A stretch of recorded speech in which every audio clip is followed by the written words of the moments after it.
Já vamos começar? Sim. Vamos, então, começar orando, agradecendo ao Senhor por essa oportunidade, estarmos aqui mais essa semana e estar com todos vocês aqui, recebendo mais o Senhor. E eu creio que nós vamos ser muitos ministrados nessa noite. Amém. Alguém se candidata para orar? Hoje eu estou querendo receber a oração. Ai. Ivan, homem de Deus, vai aí, profeta. Ora por nós, pela nossa aula, pelo pastor Daniel. Amém. Vocês estão me ouvindo bem? Sim. É que eu estou aqui com fone de ouvido, amém. Vamos orar, queridos. Pai, em nome de Jesus, estamos aqui, Deus, diante da Tua presença, para primeiramente, Deus, louvar e bendizer o Teu nome, ao único digno de toda a honra, de toda a glória, de todo louvor. Pai, nós cremos, Deus, que através de Jesus da reunião, que o Senhor nos garante, meu Pai, que a Tua palavra nos dá essa certeza, que ela é irrevogável, que aonde há dois ou mais reunidos em Seu nome, ali o Senhor se faz presente. Nós te agradecemos, estamos felizes porque o Senhor está aqui conosco. E nós já te agradecemos que tudo aquilo que vai ser dito, tudo aquilo que será ministrado, Senhor, será não de acordo com aquilo que nós queremos, mas sim de acordo com aquilo a qual nós precisamos para crescimento, para amadurecimento e para fortalecimento. Guarda a vida, meu Pai, da Ivonete, guarda a vida do Edilson, de toda a sua família.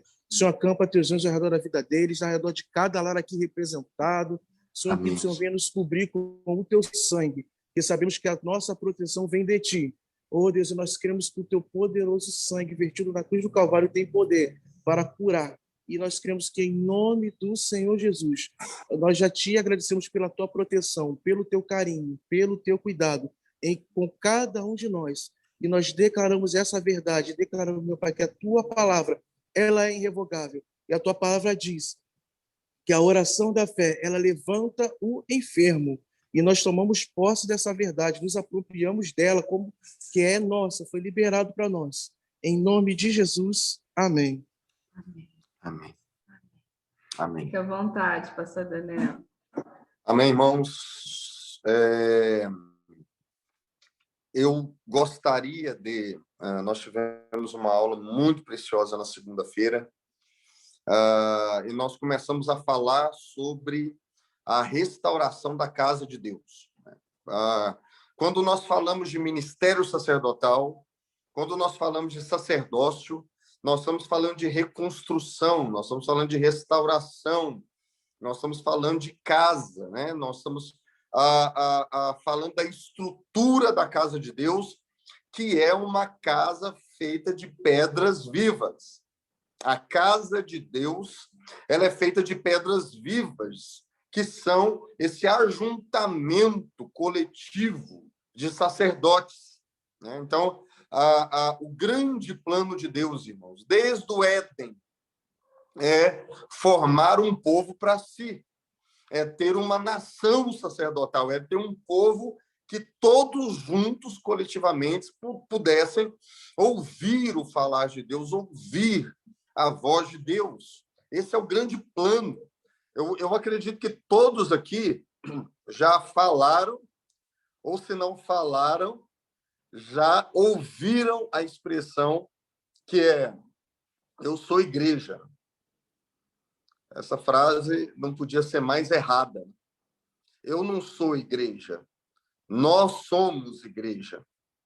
Eu não falo isso no singular, não tem sentido, não tem significado, não tem relevância espiritual. Eu sozinho não sou igreja. Eu só sou igreja no coletivo, na família da fé, no corpo de Cristo. Então, dito isso, quando nós falamos de sacerdócio, então nós estamos falando desse ajuntamento de homens e mulheres que ministram e servem diante do Senhor.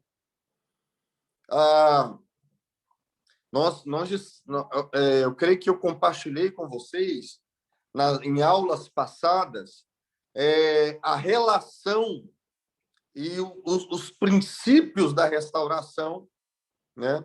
De que, pegando Esdras e Neemias, em que há uma ordem no processo de restauração. Nós temos altar, casa e muros. Nós falamos sobre isso, né? O processo de restauração, ele perpassa por esses 3 estágios: altar, casa e muro.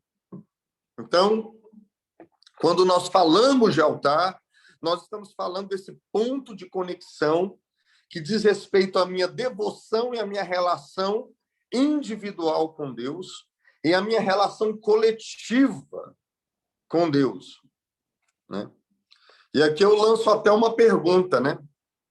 Que é outra frase também que todo mundo já falou: a salvação, ela é individual, né? Será que a salvação é individual? Porque um Deus que na sua essência é coletivo, um Deus que tudo que produz é coletivo, vai gerar uma salvação individual? Ninguém se salva sozinho. Nós somos salvos em Cristo através do corpo de Cristo. Sabe aquela coisa? Sabe aquela exortação que a gente ouve a vida inteira? Fecha os seus olhos, deixa o irmão que está do lado agora, vamos olhar para o Senhor. Não tem nada de fecha o olho e esquece o irmão que está do lado e olha para o Senhor. Traz o seu irmão contigo e subam juntos à presença. Isso é igreja. Isso é igreja. Isso é aliança. Entendem, irmão? Aliança. Isso é tão sério que alguns dias atrás eu fiz uma pregação chamada Relacionamento Precede a Obra.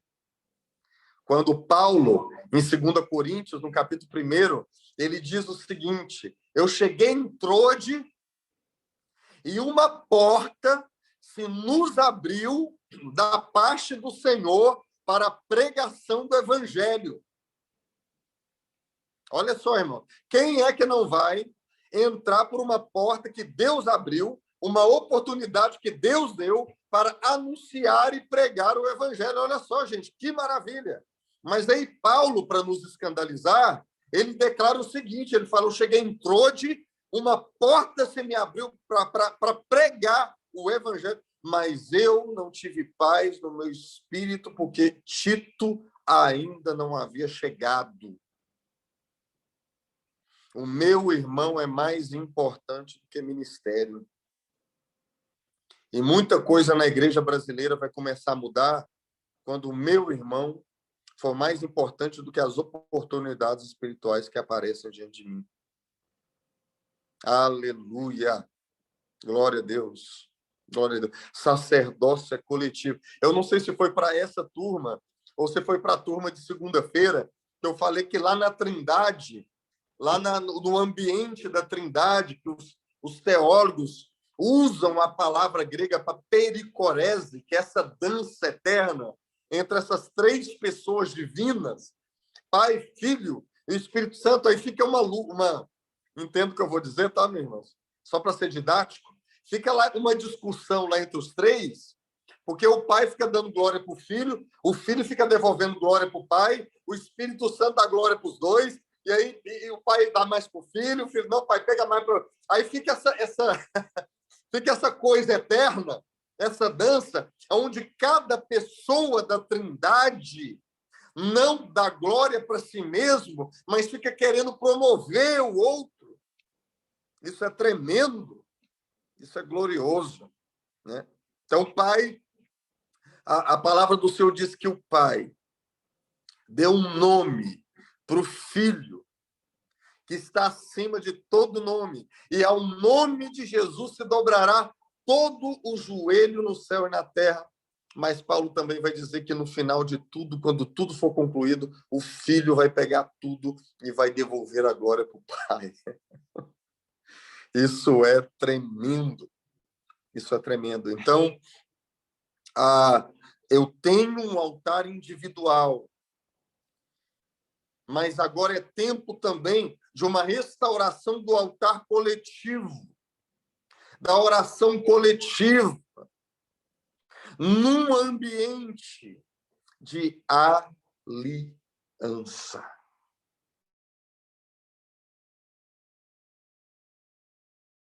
Deus é um Deus de aliança.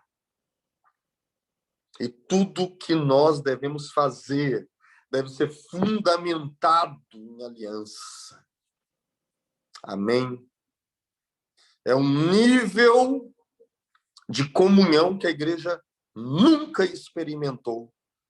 Ela vai experimentar nesses últimos dias. É um nível de amor que a igreja nunca experimentou, né? E então, quando nós falamos de altar, nós estamos falando, sim, da minha devoção individual, mas também de uma restauração, de uma devoção e de uma oração coletiva. Então, antes de Jesus voltar, vai ter uma noiva que vai estar orando a mesma coisa, vai estar falando a mesma coisa, vai estar sentindo a mesma coisa. É esse milagre que nós estamos aguardando para os últimos dias, né? Assim, amor.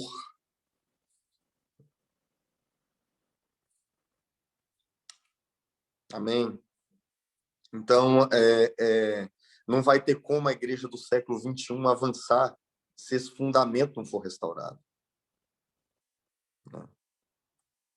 Então, um amigo meu de Botucatu, São Paulo, que fez uma música, né, que ele fala: o amor surpreenderá principados e potestades se entregarmos nossas vidas pelos irmãos.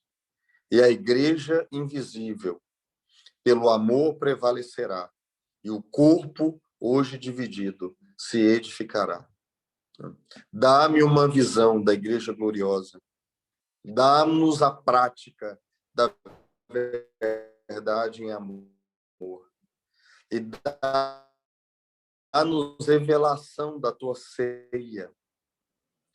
Tu és o amor. Então, dessa relação individual e coletiva, ela também vai nos impulsionar à restauração da casa. E aí, então, com o altar restaurado, nós vamos ter uma casa também restaurada, e que não é o templo, mas é, irmãos, o ajuntamento desses sacerdotes andando em amor, em relacionamento com Deus e uns com os outros.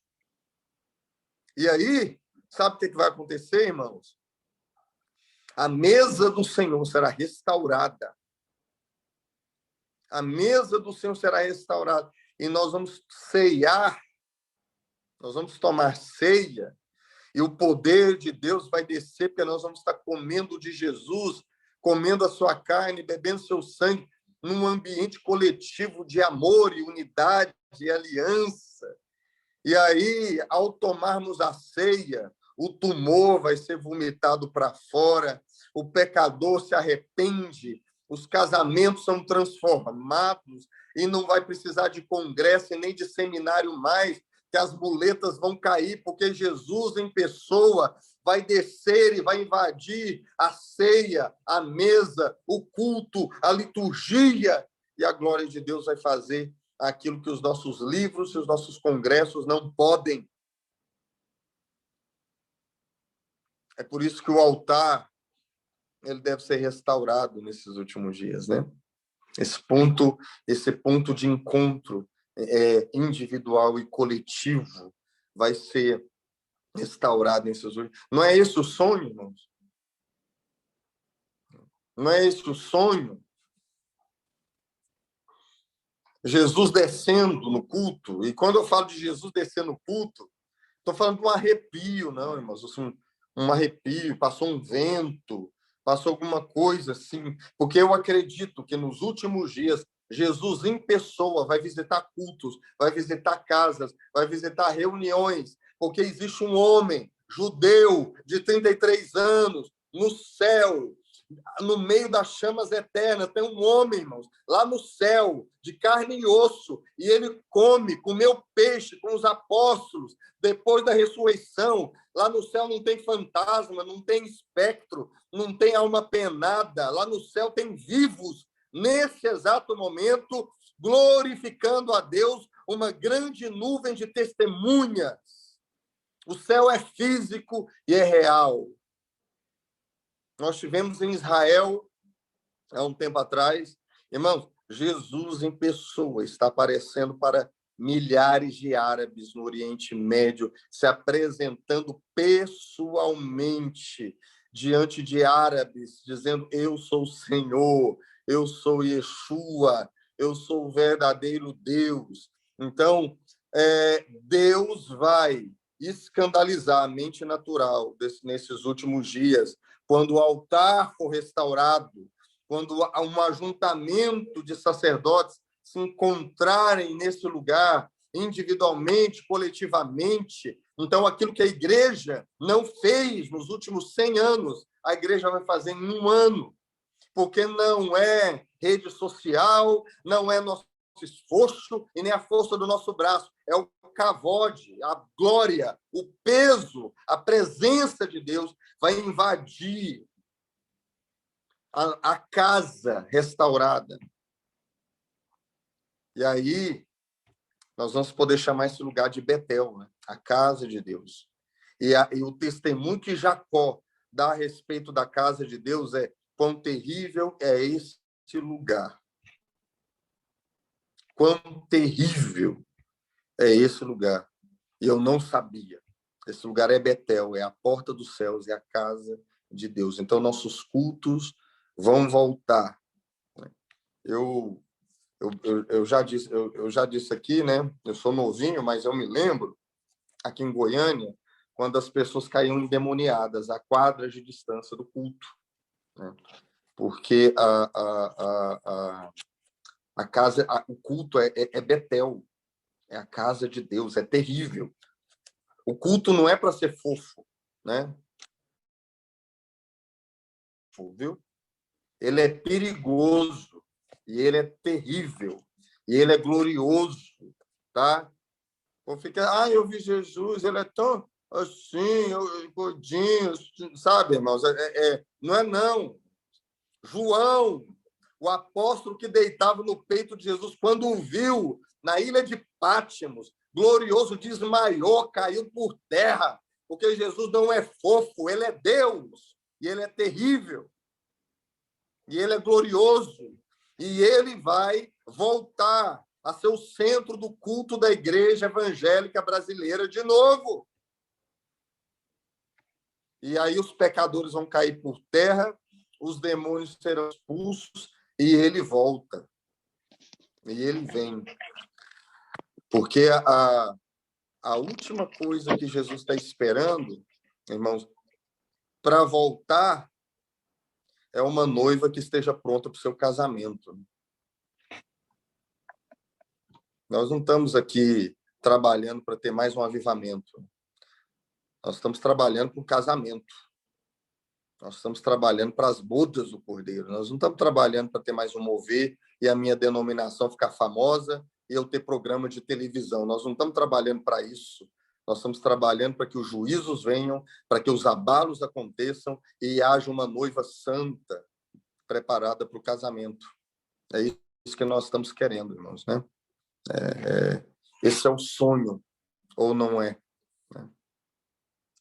Então, um povo sacerdotal não tem ciúme, não. Porque a gente está orando aqui, e o Espírito Santo pode cair no lugar que ele quiser e fazer do jeito que ele quiser, porque, irmãos, eu vou dar uma revelação agora poderosa. Eu não vou nem cobrar mais, viu, Ivonete, a mais dessa revelação, né? Não vou nem cobrar. Deus não é evangélico. Eu não sei se você sabe disso, que Jesus não aceitou Jesus numa igreja evangélica perto da casa dele. Ele é Deus. E ele tem uma noiva espalhada pela terra. E ele está preparando essa noiva para se casar, para o seu casamento. Então, ele está fazendo, irmãos. Ele está atuando.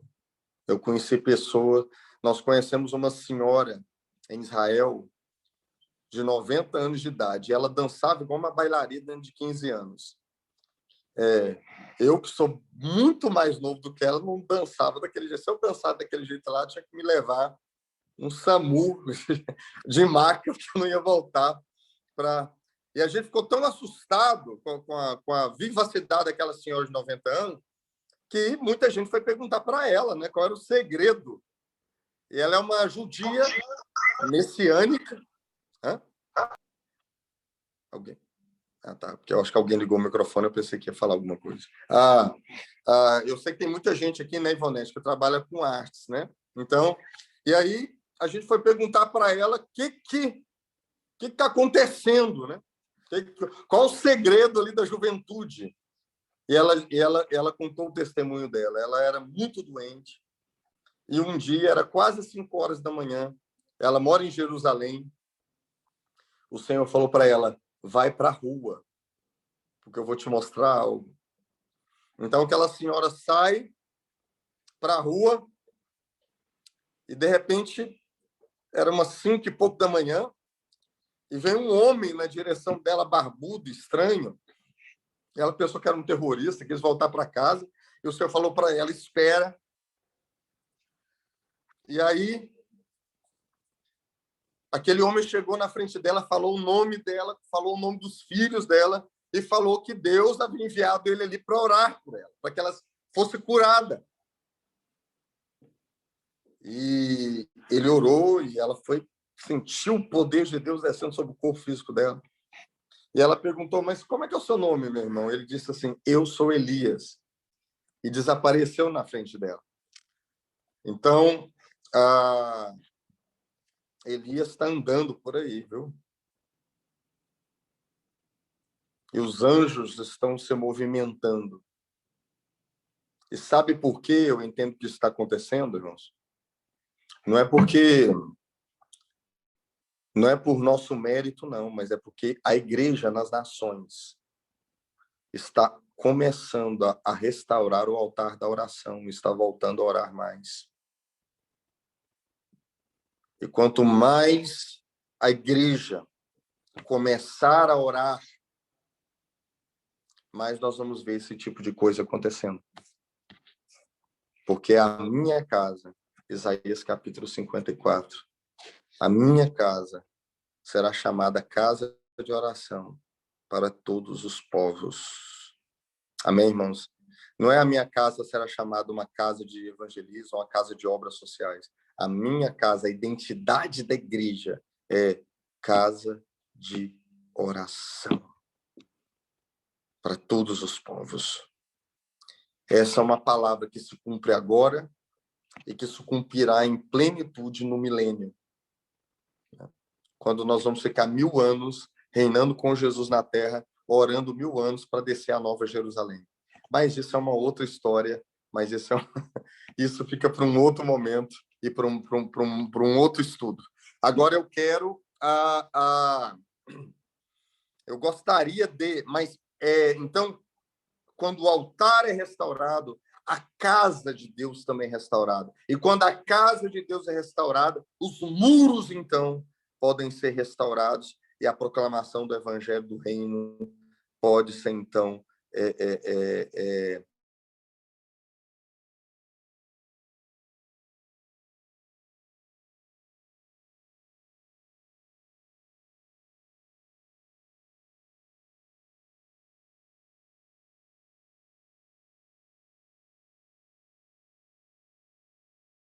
igreja nos últimos dias é um judeu ouvir e se converter. Porque Paulo disse que nós causaríamos o quê? Ciúmes no povo judeu. Ciúmes.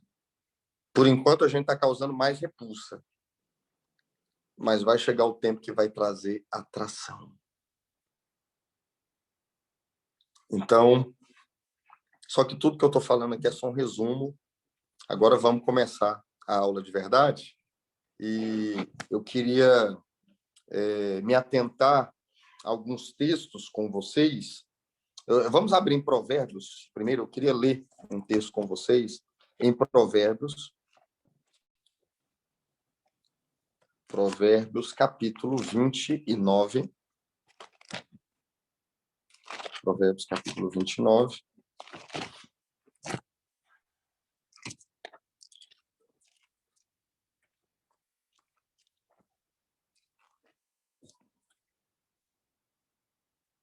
Provérbios 29, a partir do versículo 18, Provérbios 29, 18, diz assim: não havendo profecia, o povo se corrompe, mas o que guarda a lei, esse é bem-aventurado.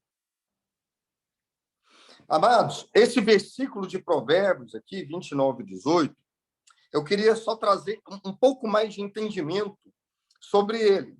A palavra no hebraico, preste atenção nisso, a palavra no original é não havendo visão profética. A palavra não é profecia, a palavra é visão profética. O povo se corrompe, mas é interessante que a palavra no hebraico para corromper aí é o povo não tem freio. Então, eu quero ler segundo a Torá, eu quero ler esse texto segundo as escrituras no hebraico. Não havendo visão profética, o povo não tem freio. Ou seja, um povo sem visão profética é desgovernado, é sem freio, vai fazendo o que vem à cabeça, do jeito que acha que é, do jeito que quer. Ou seja, a visão profética, ela dá rumo, ela dá norte, ela dá direção. Mas olha que interessante, mas ele fala de guardar a lei. Ele fala de... Ou seja, irmãos, o que é visão profética? Visão profética é a pregação da palavra do Senhor com entendimento e revelação. Ou seja, irmãos, ministério profético não é um sujeito barbudo, esquisito, que toca chofar e fala coisas que ninguém entende. Um verdadeiro ministério profético bíblico é aquele que abre a palavra diante do povo e abre os olhos do povo para aquilo que está revelado nas Escrituras, traz entendimento. Amém, irmãos? É isso que é visão profética. Palavra profética. As pessoas confundem profetismo com futurismo. As pessoas pensam que profeta é aquele que fica adivinhando, irmãos, o futuro. Tipo um Gandalf do Senhor dos Anéis, em cima de uma montanha lá, esquisito, né? E tudo mais. Não, irmãos, não.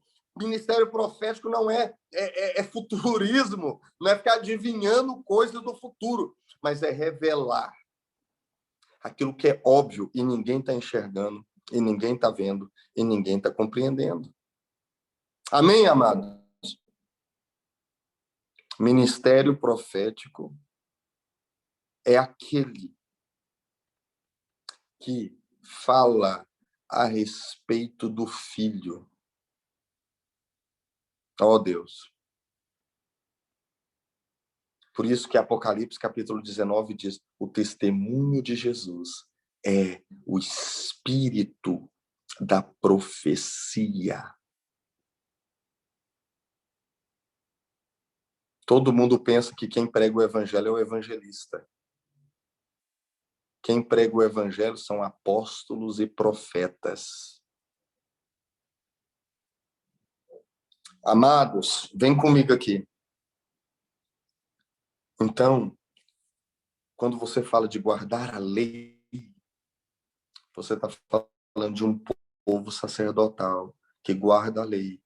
Então, os profetas vêm e revelam, mostram, demonstram a pregação do evangelho, porque tem um povo que guarda a lei, segue a lei, ouve a lei de Deus. E quando isso não acontece, a tragédia. E quando isso não acontece, o povo não tem freio.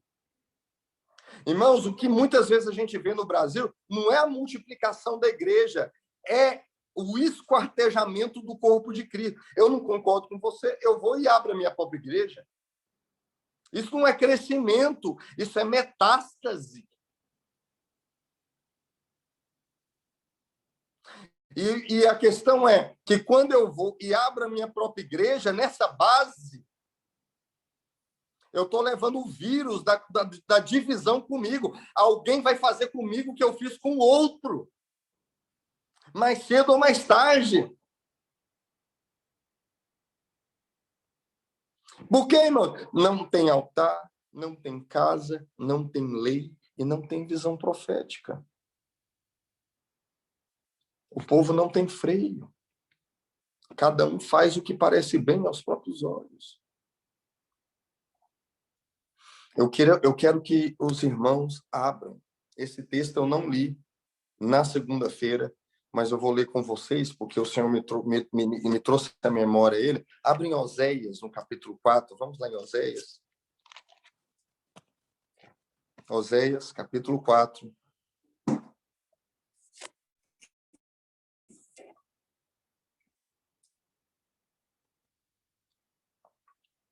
Olha, irmãos, olha esse texto. Todos encontraram aí? Amém? Oséias, capítulo 4. Olha o que ele vai dizer. Ouvi a palavra do Senhor, vós filhos de Israel, porque o Senhor tem uma contenda com os habitantes da terra. Porque não há verdade, não há benignidade, nem conhecimento de Deus na terra. Só prevalece o perjurar, o mentir, o matar, o furtar, adulterar e homicídios sobre homicídios. Irmãos, parece que aparecendo o jornal de hoje de manhã que você leu. Por isso, mas presta atenção, irmão, vamos lá, porque o negócio vai ficar mais grave. Por isso, a terra se lamentará e qualquer que morar nela desfalecerá, com os animais do campo e com as aves do céu, e até os peixes do mar serão retirados. Olha isso, irmãos, que Deus tenha misericórdia de nós e nos dê arrependimento. Todavia, ninguém contenda e nem qualquer repreenda, porque o teu povo é como os que contendem com o sacerdote. Ou seja, irmãos, olha o quanto isso é grave. A natureza está gemendo, até os peixes do mar estão sofrendo, tudo tá tudo ruim, tá tudo terrível, mas eu quero dizer uma coisa, sacerdotes, é por causa de vocês que a terra está dessa forma. Versículo 5. Por isso cairá de dia o profeta, e contigo cairá de noite, e destruirei as tuas mães. O meu povo foi destruído, porque lhe faltou conhecimento. Porque tu rejeitastes o conhecimento, também eu te rejeitarei, para que não sejas sacerdote diante de mim, visto que te esqueceste da lei do teu Deus, eu também me esquecerei dos teus filhos. Irmãos, isso é muito grave.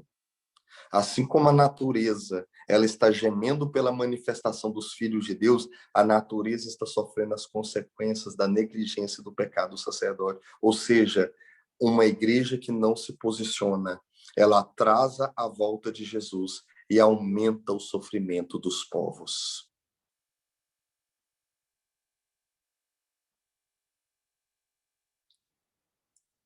Uma igreja que não se posiciona, ela atrasa a vinda do Senhor e ela aumenta o sofrimento dos povos.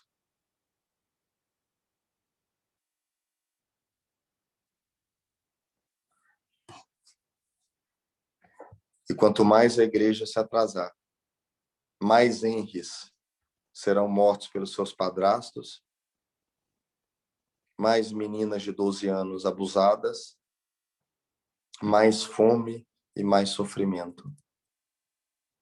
Irmãos, vocês estão me entendendo? Por que que nós precisamos restaurar o altar? Por que que nós precisamos restaurar a casa? Por que nós precisamos que a igreja se torne um povo sacerdotal? Porque a terra está sofrendo pela nossa demora. A terra está gemendo pela demora da igreja. Então nós precisamos entender, irmãos, a gravidade dessa tarefa. Não tem a ver comigo e com você, mas tem a ver com o plano de Deus. Eu quero que vocês abram a Bíblia. Eu quero ler uma outra passagem em Malaquias. Malaquias, no capítulo 1, o último livro, perdão, capítulo 2, Malaquias, capítulo 2. E agora, versículo 1. Ó sacerdotes, esse mandamento vos toca a vós. Se não ouvides e propuserdes no vosso coração o dar honra ao meu nome, diz o Senhor dos Exércitos, enviarei a maldição contra vós e amaldiçoarei as vossas bênçãos. E já as tenho amaldiçoado, porque não vos pondes isto no vosso coração. E aí, versículo 7. Porque os lábios do sacerdote guardarão a ciência, e da sua boca buscarão a lei, porque ele é o anjo do Senhor dos exércitos. Então, amados, nós precisamos de uma igreja debaixo da lei e debaixo de visão profética. Amados, existe uma graça barata, enganosa, que tem sido pregada no Brasil, e muitos ministros têm tido a coragem de dizer que a Bíblia, ela é caduca, a Bíblia não é mais necessária, que nós estamos no tempo da graça, e faz o que você quer da sua vida, e não sei o que. Esses pregadores dessa graça enganosa e mentirosa querem remover a escritura e a lei, e a palavra de Deus o tempo inteiro está dizendo que a lei e a palavra profética devem caminhar juntas, para que a igreja então possa andar segundo o modelo dos céus e não segundo o modelo da terra.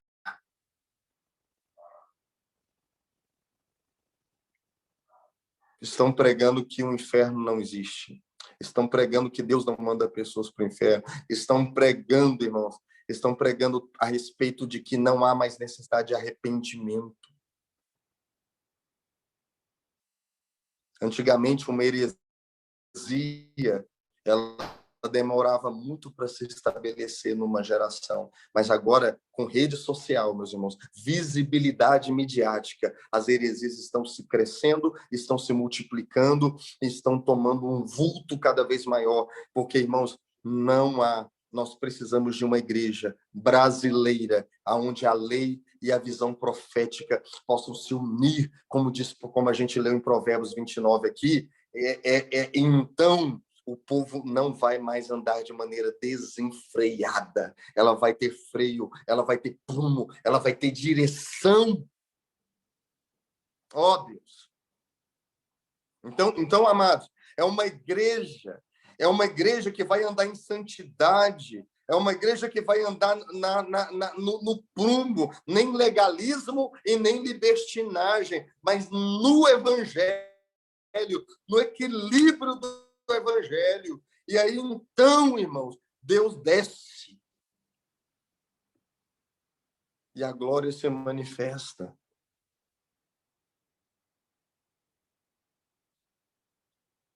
Então o que Deus, ele tem princípios. A imaginação será purificada. Vocês que todos aqui tem músicos, aqui tem pessoas envolvidas com arte, né? A igreja perdeu o dom da imaginação santa, resgatada. A igreja perdeu uma imagem, a criatividade e a imaginação pura e santa, aquilo que Chesterton, aquilo que C.S. Lewis, aquilo que Tolkien construiu, né? É uma obra de, de imaginação, mas o evangelho restaurado. Olha, irmãos, eu vou confessar aqui, vivamente, eu vou desabafar meu coração aqui. O culto protestante está chato, desgastante, cansativo, é a mesma coisa, é o mesmo tipo de música. Tem hora que eu saio correndo do culto, irmãos, eu vou pegar Bach, eu vou pegar a obra de Bach, o Evangelho de Mateus e São João, porque eu quero transcendência, eu quero subir, eu quero me elevar. É só fritação, bateria, luz colorida e gelo seco, que vão nos levar para o trono. Não precisa concordar comigo não, tá, irmãos? Não precisa concordar comigo não. Olha, irmãos, eu e a Ivonete, nós somos aqui da terra que manda leite e mel 2, porque a primeira é Israel, agora nós estamos na etapa 2, que é Goi. Mas, irmãos, as músicas de hoje são enfadonhas, cansativas e duram só uma estação e desvanece, vai embora. Mas é tremendo como a gente canta até hoje em espírito, em verdade, e a emoção é a mesma. Eu mesmo. Eu começo a cantar em espírito, em verdade. Vem o Senhor minha vida oferecer. Né? Não cansa, não cansa. Pode cantar o tanto que for, sabe por quê, mano? Porque não foram músicas feitas para fazer sucesso.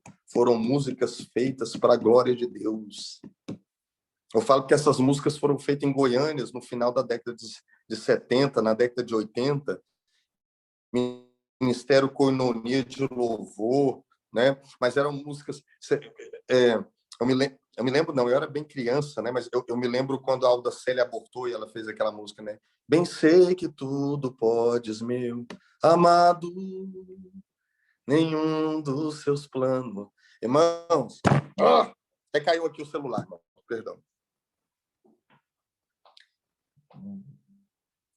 Irmãos, todas as vezes que Deus, presta atenção no que eu vou dizer para vocês, todas as vezes que Deus vai fazer uma coisa na terra, alguém vai orar uma oração que ninguém orou e alguém vai cantar uma música que ninguém havia cantado até então.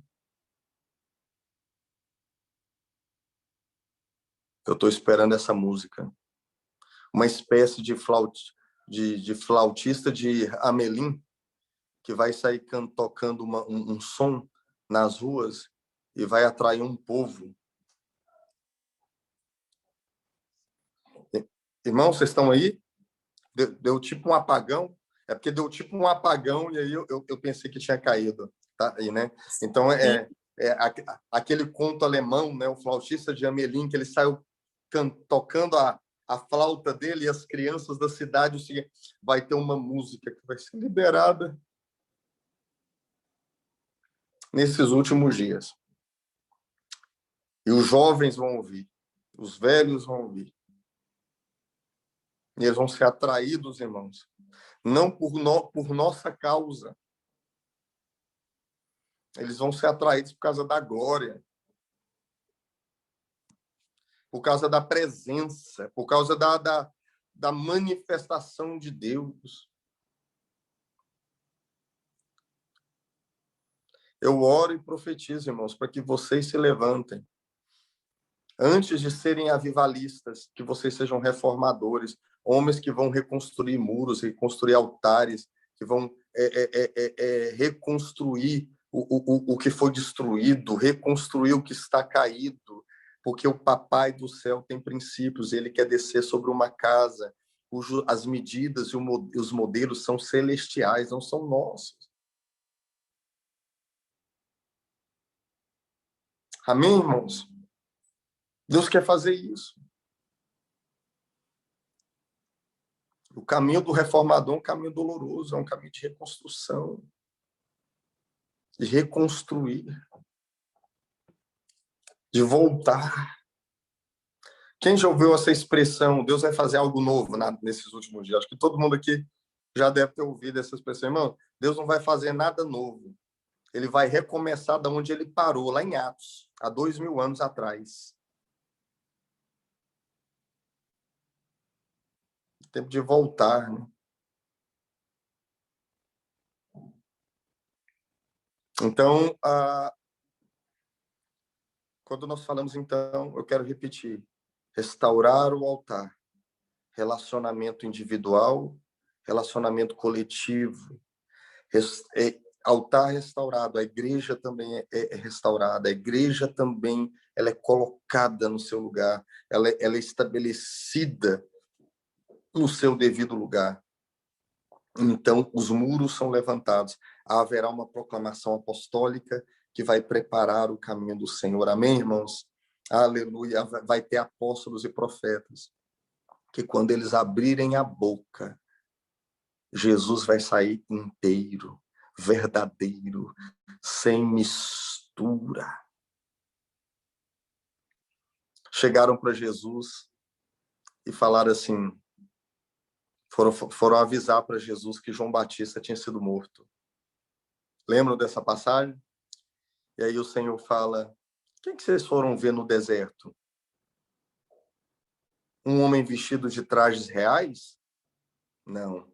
Em verdade, eu vos digo que quem se veste assim mora em palácios. Então, o que vocês foram ver no deserto? Um profeta? E Jesus fala, não, muito mais do que um profeta. João Batista foi aquele que foi profetizado, voz do que clama no deserto, preparai o caminho do Senhor. E Jesus continua dizendo o seguinte testemunho, João não fez nenhum milagre, mas tudo o que ele disse, tudo o que ele disse ao meu respeito era verdade. Uau! A igreja brasileira não está precisando de milagre, não. A igreja brasileira está precisando de púlpitos incendiados, que quando os homens sobem e abrem a boca, Jesus sai inteiro, verdadeiro, sem mistura. Eu costumo dizer o seguinte, irmãos, que João Batista ele não ressuscitou nenhum homem, né? João Batista ressuscitou uma nação inteira para a pregação do evangelho, para receber Jesus. E a igreja brasileira está precisando de homens que ressuscitam o espírito da nação para a pregação do evangelho. Aleluia.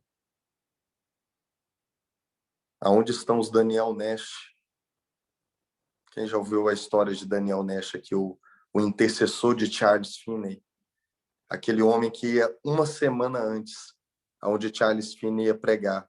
E orava com tanta intensidade que, segundo os biógrafos, o nariz dele até sangrava, de tanto tempo de joelho que ele ficava em intercessão. E quando Finney chegava, a palavra era ministrada e os homens caíam como mortos diante da pregação do Evangelho de Jesus Cristo.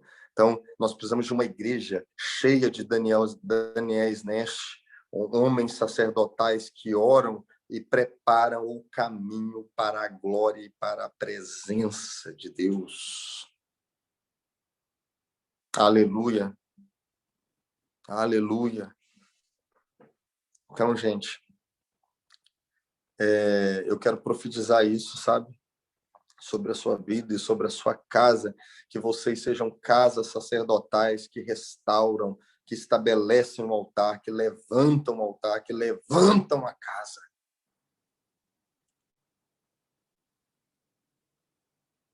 Porque nós não queremos só unção, não, irmãos. Nós queremos glória.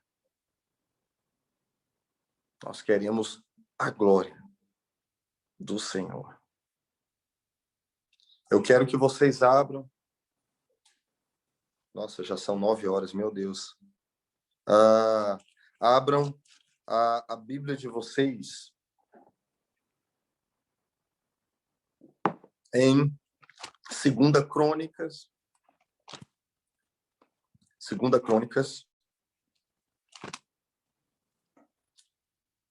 capítulo 29.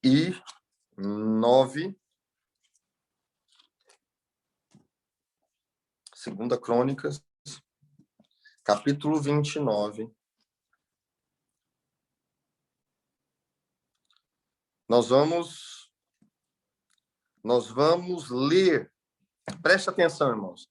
A partir dessa aula, eu vou dar a vocês o processo de restauração da casa de Deus. Então, prestem muita atenção. Chaves importantes para a restauração da casa de Deus. Tá? Esse 2 Crônicas é um capítulo que fala disso. Olha só o que ele vai dizer aí, a partir do versículo 1, tá? 2 Crônicas 29, a partir do versículo 1. Olha o que ele vai dizer. Tinha Ezequias 25 anos de idade quando começou a reinar, e reinou 29 anos em Jerusalém. E era o nome da sua mãe Abia, filha de Zacarias. Olha isso, irmãos. Fez o que era reto aos olhos do Senhor, conforme tudo o que fizera Davi, seu pai. Olha que interessante, irmãos. Ezequias era filho de Acás, mas o autor está dizendo que ele é filho de Davi, porque você é filho do verdadeiro legado de Deus. Entendem isso? Então, a Bíblia fala que tudo aquilo que é feito sem fé é pecado.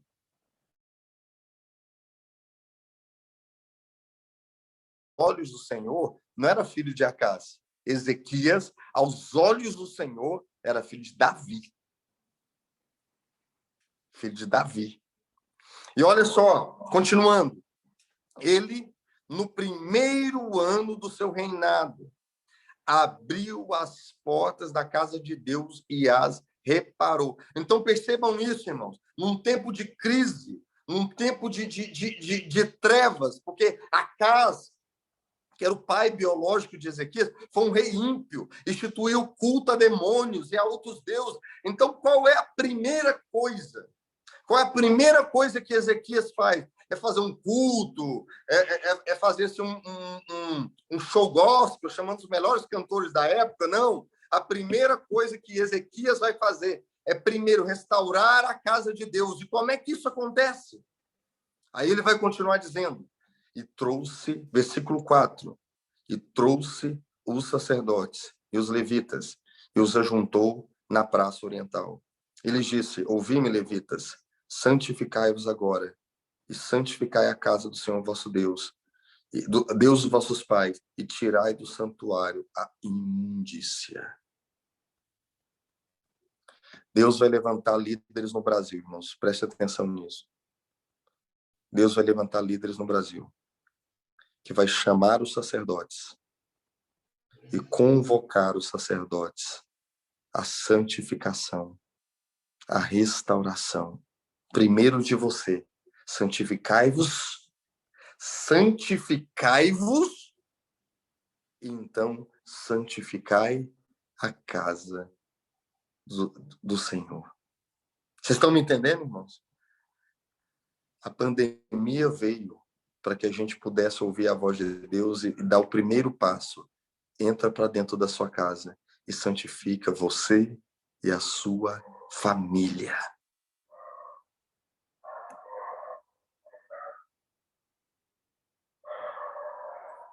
Sair nas redes sociais, usar a internet para ficar divulgando o pecado dos outros é fácil. Sair na internet gravando vídeo para denunciar pecado de terceiros é fácil. Eu quero ver a coragem de gravar um vídeo anunciando o seu próprio pecado. Aí eu quero ver. Coragem para denunciar o outro é fácil. Eu quero ver coragem para denunciar a si mesmo. Então, não me convence As pessoas pensam que profeta, irmãos, é um sujeito raivoso que mora no topo da montanha e que desce para sair apontando o dedo para os outros. Profeta que não tem olho molhado. Profeta que os olhos não estão molhados de lágrimas, de compaixão pelo povo, não é profeta.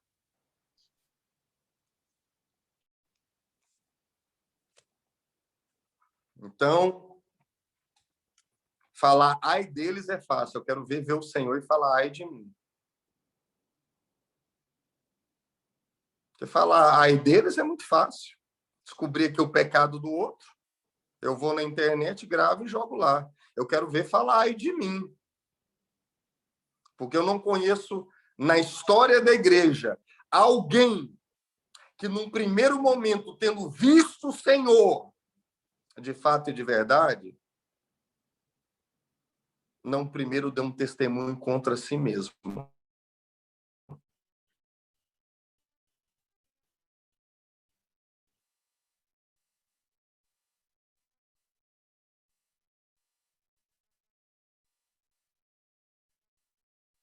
Vocês estão me entendendo, irmão? Ele está casando com mulheres estrangeiras e está fazendo um ripró aí no Arraial. Sabe o que Esdras fez? Esdras foi lá para a praça de Jerusalém. Ele arrancou a barba dele e foi chorar pelos pecados do povo. O Brasil está precisando de líderes, irmãos, que senta, arranca o cabelo da sua própria barba e vai chorar.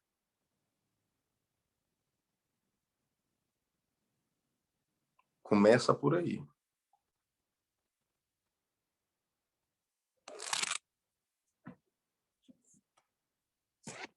Porque eu quero dizer uma coisa para vocês, irmãos.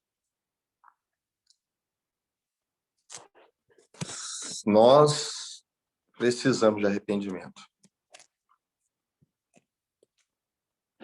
A igreja brasileira precisa entrar neste lugar. Ouvi-me, ó levitas, santificai-vos agora e santificai a casa do Senhor, deuses vossos pais, e tirai do santuário a imundícia. Porque os nossos pais transgrediram, versículo 6, e fizeram o que era mal aos olhos do Senhor, nosso Deus, e deixaram e desviaram o rosto do tabernáculo do Senhor, e lhe voltaram as costas.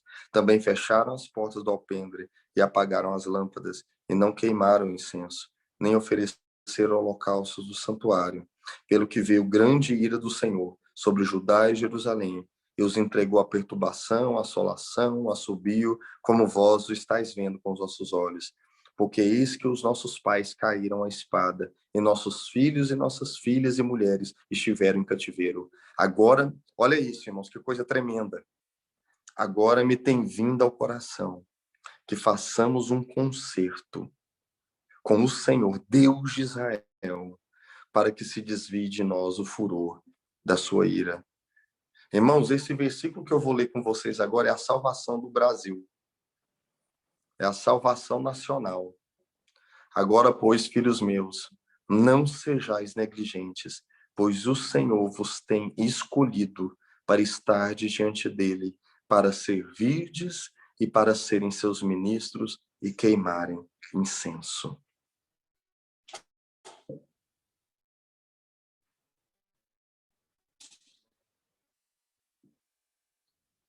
A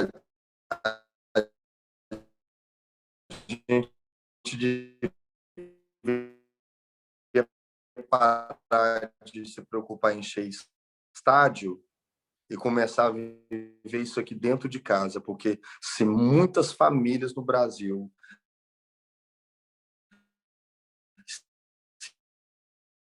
se muitos maridos, homens casados que estão me ouvindo aqui, se os homens, o seu Senhor estar na sua presença, restaurar o altar, trazer os filhos diante da presença do Senhor e servir ao Senhor.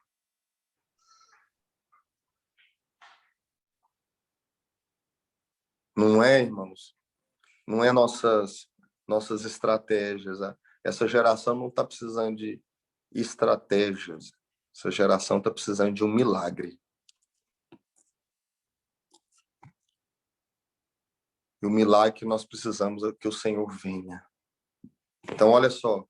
Chamar os sacerdotes, santificar os sacerdotes para restaurar a casa e trazer a presença do Senhor. Vocês estão me entendendo, irmãos? Nós temos um grande desafio diante de nós nesses últimos dias. Abra a sua Bíblia comigo.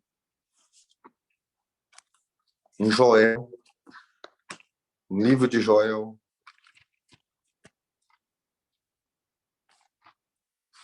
Joel.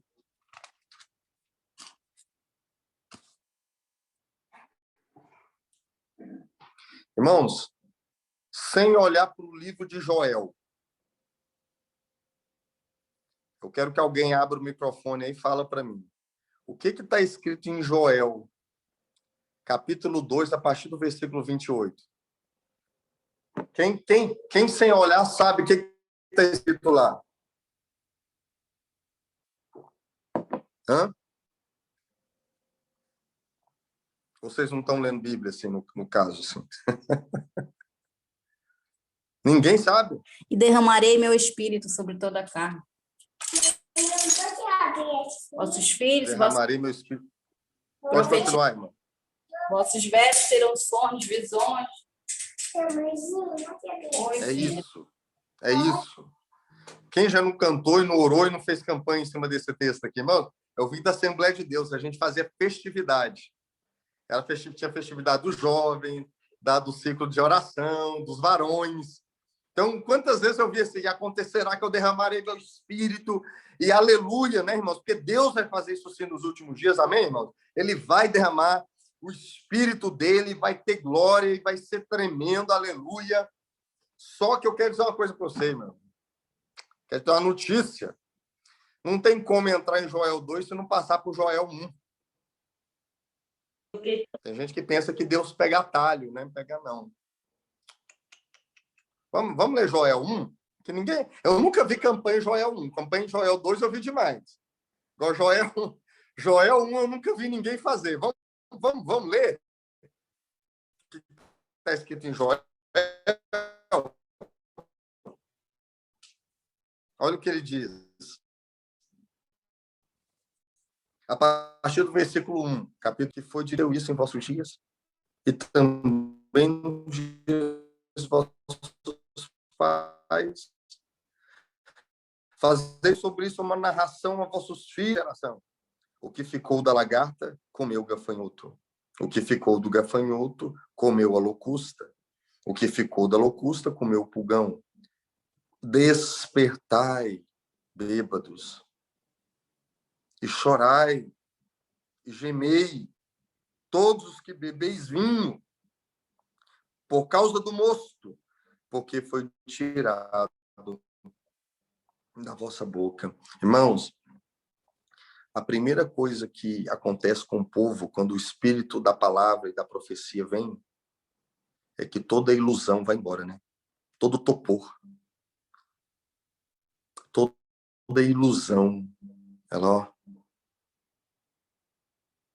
Bêbados, despertai. Acorda. Vocês não estão vendo, não? O que está acontecendo? Vocês não estão percebendo? E ele continua. Porque uma nação subiu à minha terra, poderosa e sem número, e os seus dentes são dentes de leão, e tem queixadas de um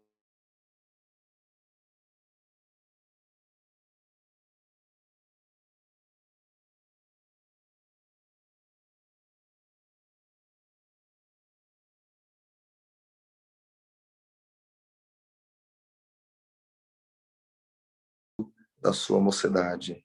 Foi cortada a oferta de manjar e a libação da casa do Senhor. Os sacerdotes, servos do Senhor, estão entristecidos.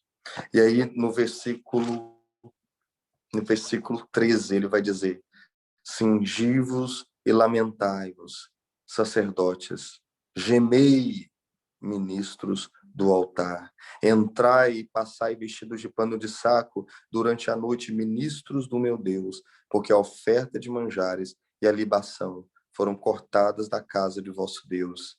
Santificai um jejum, apregoai um dia de proibição, congregai os anciãos e os moradores dessa terra na casa do Senhor vosso Deus e clamai ao Senhor. Ah, aquele dia, porque o dia do Senhor está perto e virá como uma assolação do Todo-Poderoso. Amados, eu quero fazer uma pergunta aqui. Joel, esse texto que a gente leu, quem está sendo chamado para se arrepender? Quem está sendo chamado aí, irmãos, para chorar e lamentar? Hein? Os ministros e sacerdotes.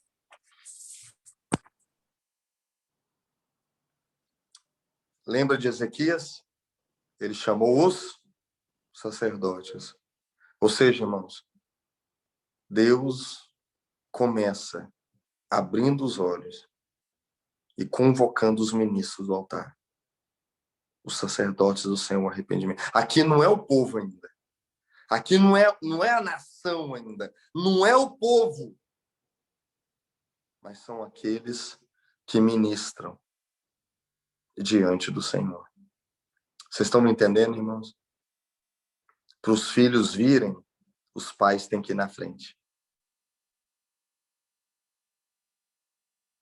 Para os filhos poderem seguir o caminho, os pais têm que ir antes. Ou seja, irmãos, o Brasil não está precisando de acusação. O Brasil está precisando de pais e de líderes que convocam e convidam os ministros da igreja a estarem em arrependimento diante do Senhor.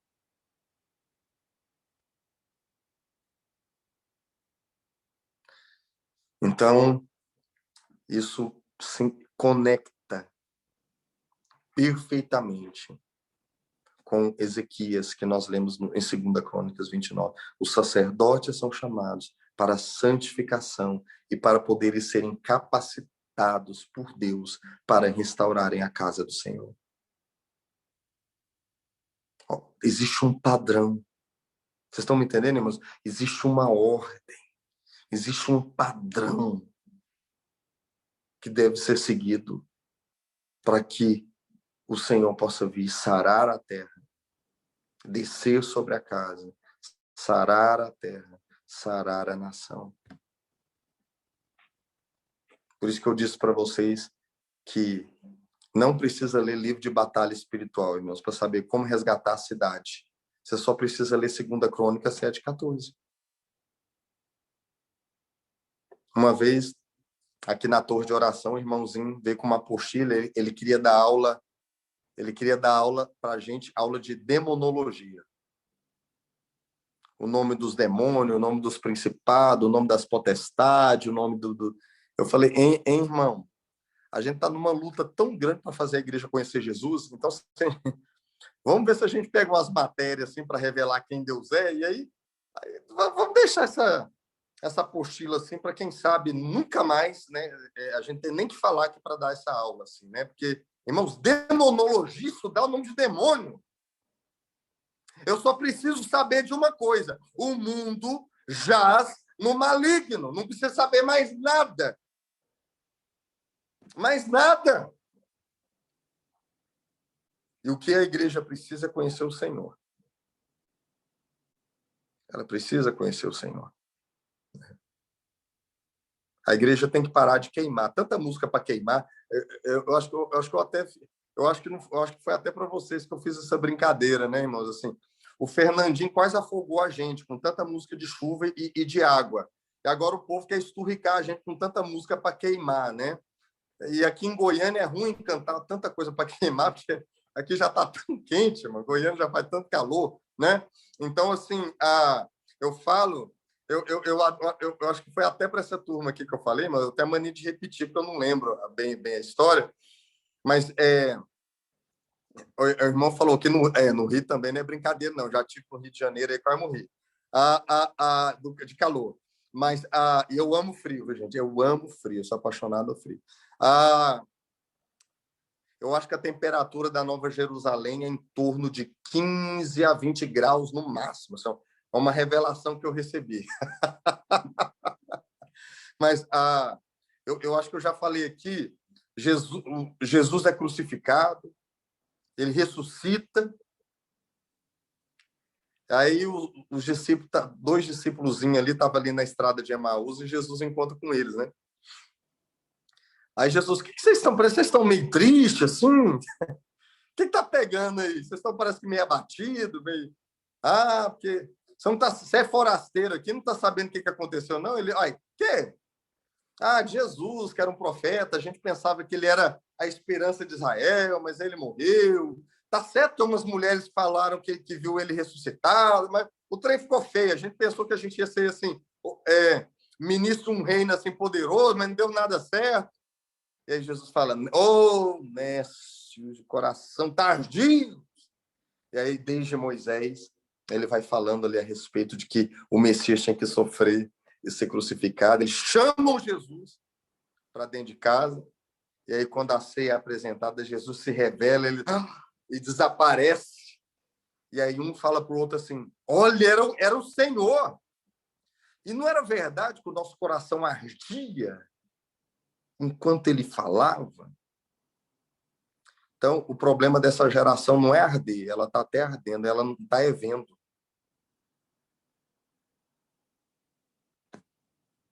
Arder está ardendo, mas ver não está vendo. Então, irmãos, arder é bom, mas a gente tem que avançar. Né? Chapar, né? Tem essa expressão, estou chapado. Chapar é bom, mas a gente tem que ir além do chapar. A gente precisa ver o Senhor. Né? Nós precisamos de homens de olhos abertos no culto, para ouvir e perceber e entender o que Deus está falando. Como é que foi o culto? Nós tremendo. Como é que foi a reunião? Tremenda. Irmãos, mas hoje o culto tremendo. Não, mas assim, o que Deus falou? O culto foi tremendo. Não, mas o que Deus falou? Não, eu não sei não, mas o culto foi tremendo. Irmãos, arde, fica chapado, mas a gente precisa ouvir a voz de Deus. E ouvir o que ele está falando para essa geração. A igreja está igual Jonas, dormindo ao som das ondas. E os marinheiros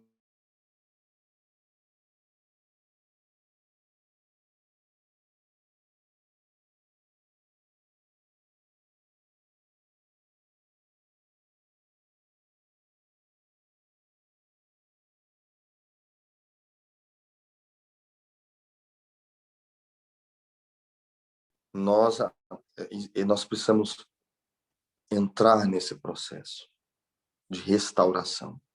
Né? Altar, casa e muros. Chamar os sacerdotes. Santificar-se a si mesmo para santificar a casa de Deus, que é a igreja. A casa de Deus é a sua igreja.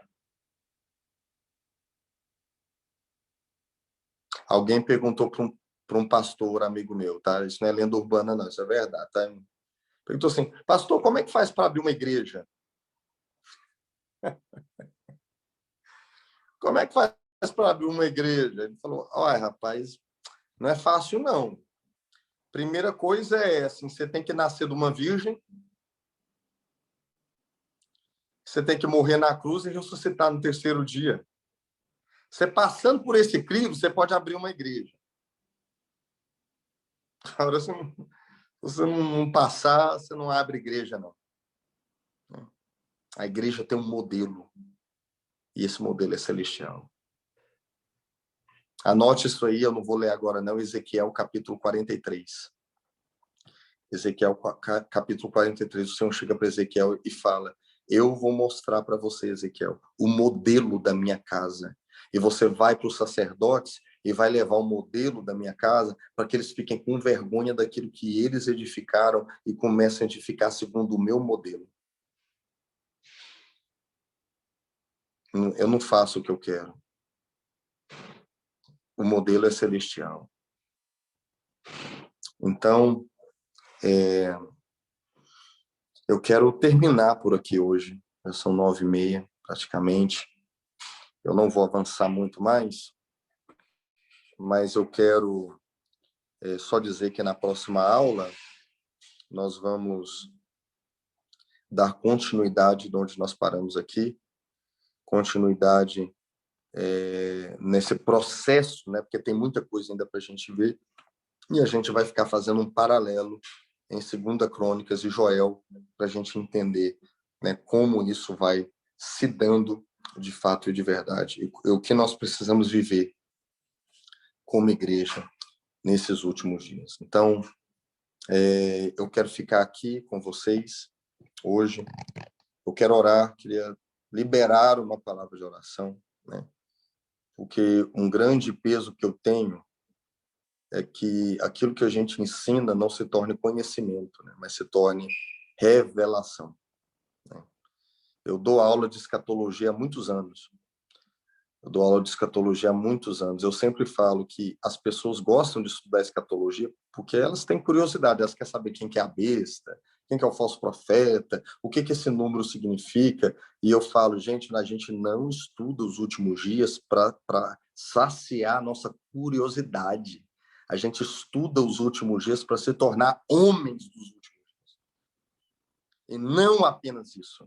Para que todo conhecimento que a gente recebe numa aula se transforme em oração, em intercessão. É isso que a gente precisa viver.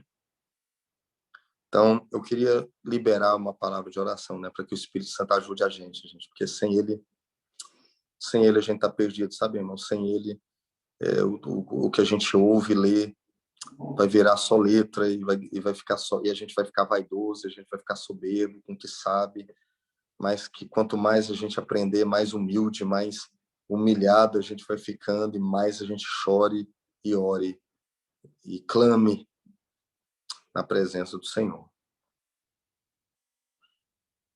Pai, muito obrigado por essa aula. Obrigado por esse tempo que tivemos aqui nessa noite. Espírito de Deus, que tudo aquilo que estamos falando, que tudo aquilo que estamos ministrando aqui se transforme em lágrimas, em quebrantamento, em choro, em clamores, em intercessões diante da tua presença. Ó Deus, que todo conhecimento que temos, que toda meditação, tudo aquilo que temos lido aqui, nos impulsione para o altar, nos impulsione para o ministério da intercessão, se transforme num clamor que vai começar a mudar primeiro a minha própria vida e depois a minha casa, a minha família, talvez o bairro, quem sabe a cidade e até que alcance a própria nação. Ó Deus, venha sobre nós. Espírito de oração, de intercessão. Não deixa a gente ficar só no conhecimento, não. Mas intensifica o clamor, intensifica as lágrimas, que nós sejamos homens e mulheres que restauram o altar, e que levam os sacerdotes também para a presença do Senhor. Poupa-nos, abre os nossos olhos, intensifica o quebrantamento e o arrependimento, para sermos esses homens que vão curar, que vão ajudar a geração a também se voltarem a Ti, Senhor. Esse é o nosso pedido, é o nosso pedido de ajuda nessa noite, Pai. Em nome de Jesus, Senhor. Amém e amém. Amém, irmãos? Que o mesmo Espírito que desceu para a Morávia, que desceu sobre os moravianos, desça sobre nós nesses últimos dias também. E como eu fiz na segunda-feira, vou fazer com vocês também, que a santa perturbação do Espírito Santo vos persiga toda essa semana, não deixando que vocês fiquem dispersos e desapercebidos, mas atentos na torre de vigia em relação a tudo aquilo que está acontecendo nesse tempo, né? Então, que Deus abençoe vocês. Ivonete, está aí? Quero passar para você, para que você possa concluir esse nosso tempo em nome de Jesus. Aleluia. Amém. Obrigada. Foi um tempo muito precioso, realmente. Nós estamos realmente avançando e compreendendo passo a passo sobre aquilo que o Senhor está nos chamando para esse tempo, né? Sobre a restauração, reconstrução, e só ampliando, né, aquilo que nós estamos buscando de Deus, para que venhamos estar como sentinelas, né, no altar e nos nossos turnos, e servindo ao Senhor ali com todo o nosso coração. Alguém gostaria de fazer uma pergunta, assim, mas que fosse muito rápido, que não demorasse? Eu lembrei que na segunda nós abrimos. Oi, eu gostaria. É só que ele repetisse novamente sobre a visão profética, que ele falou muito rápido sobre o que é a visão profética, que eu queria anotar. Só esse trecho. Certo. Isso aí é um assunto que vai semanas, viu, irmã? Mas, basicamente, né, visão profética,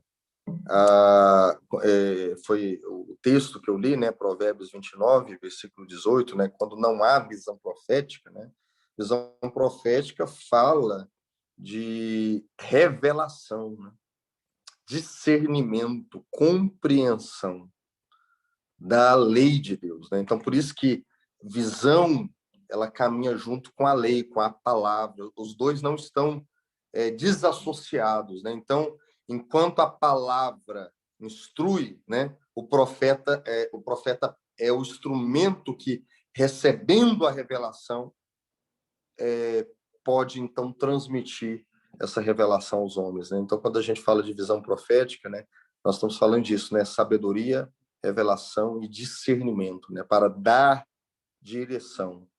Por isso que o versículo de Provérbios, no original, fala isso, né? Se não há visão profética, ou seja, se não tem visão e não tem lei, não tem palavra, o povo não tem freio, o povo se corrompe, né? É isso. Mais alguém?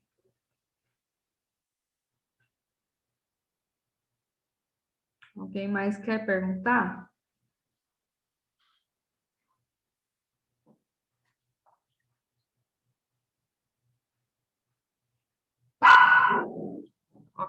Ok.